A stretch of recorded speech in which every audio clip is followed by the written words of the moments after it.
નમસ્કાર વિદ્યાર્થી મિત્રો, આજે આપણે ગણીશું સાદું વ્યાજ. તો શરૂ કરીએ સાદું વ્યાજ.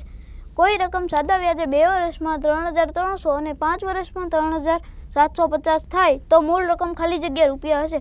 તો અહીંયા મિત્રો આપણને વર્ષ આપી દીધેલા છે, તો કે અહીંયા 2 વખત વર્ષ આપેલા છે.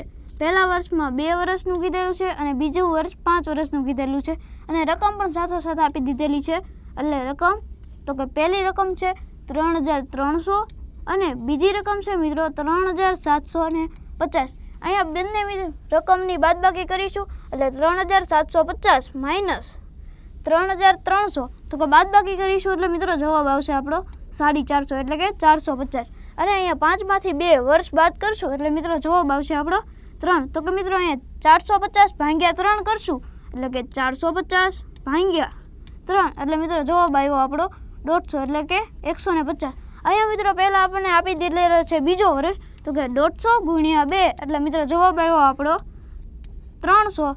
એ 300 ને મિત્રો આ 3300ની રકમમાંથી બાદ કરીશું એટલે કે 3300 માઇનસ 300 એટલે કે મિત્રો જવાબ આવી ગયો આપણો 3000.